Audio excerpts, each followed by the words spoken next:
Hi all! In the previous episode of Developers Diaries, we discussed the peculiarities and tactics for destroyers, cruisers and battleships. This episode will be dedicated to the most unique ship class in World of Warships, aircraft carriers.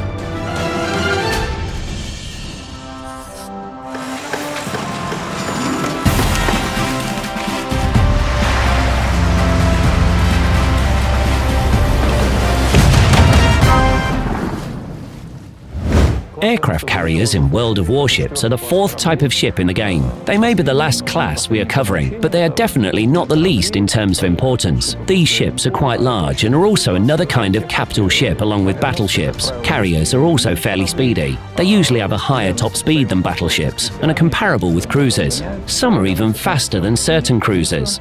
This speed lets an aircraft carrier reposition easily. It can come close to an enemy to attack, or it can move towards the edge of a map in order to defend. On top of this, it's not easy to guess where an aircraft carrier is. After all, it's a high-speed ship. Aircraft carriers are excellent at spotting enemy ships. Finally, aircraft carriers have tremendous firepower, even greater than that of battleships. One of their advantages is the operating range of their aircraft. Planes can cross the whole map with ease. A carrier can attack from unexpected angles. For example, if enemy ships use a mountainous island as cover, then the carrier's aircraft squadron can bank around the island and attack from the side, something a battleship's shells can't do. The drawback is that a carrier's squadron can be shot down.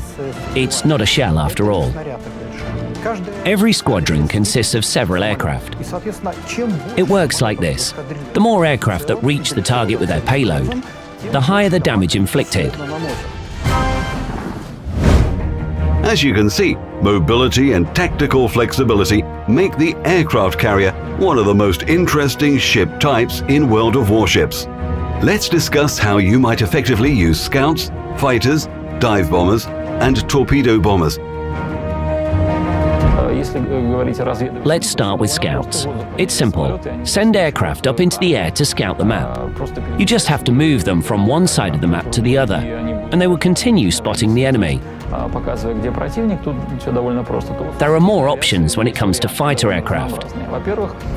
First, you can send your fighters to destroy enemy scouts.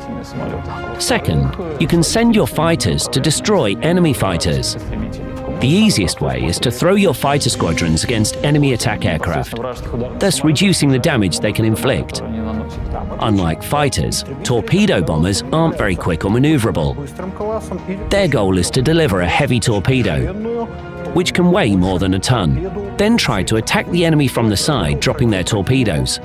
Ideally, you'd like to drop torpedoes from both sides. Then, no matter which way the enemy turns, it will meet torpedoes. Bombers, on the other hand, don't have to worry much about angles. They can attack from the side or from the front. Attacking head-on is better, so that the aircraft spend the minimum time under the fire of the anti-aircraft batteries of a ship, or group of ships in a formation. There is an American aircraft carrier named Langley. This is the first aircraft carrier you can play.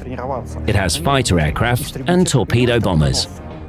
So the task is pretty easy. Position your airstrike force while you intercept the enemy's one. A player has a few elements to control. First, you have to control your ship. You can't afford to run aground or stay in one position. A ship that isn't moving or can't move is a doomed ship.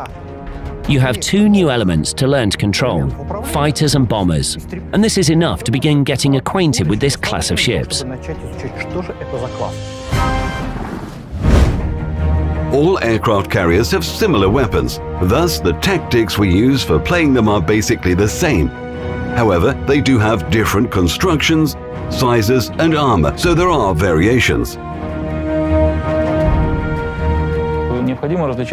First, you should know the difference between armored and unarmored aircraft carriers.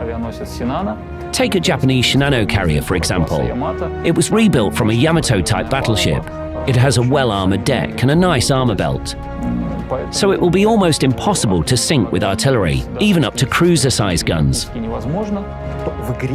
Players used to play it in the front line, having no problem dealing with fire from cruisers. Its aviation group was also pretty effective at destroying the enemy. When you play an aircraft carrier, your gameplay will be more like that of a real-time strategy game. Tactical placement of aviation groups, finding targets, and even the carrier's position are very important. If you are operating at a very long range, your squadron will have to cover this distance to attack and then come back as well. So, if an aircraft carrier moves closer to its target when launching and receiving squadrons, and stands back while they're in operation, the aircraft need less time to reach their target. Thus, you can use them more often, and this means inflicting more damage on your enemy. However, getting closer to your enemy is a risk, so you have to keep a balance. Consider the risks that come with getting closer to the enemy and reducing attack time, and thus doing more damage.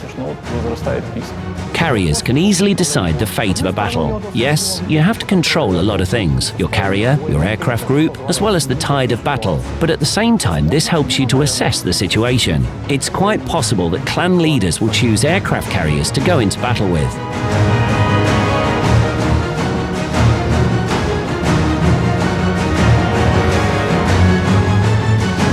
Find out more about World of Warships on the official game portal. Get the most accurate information about the project firsthand.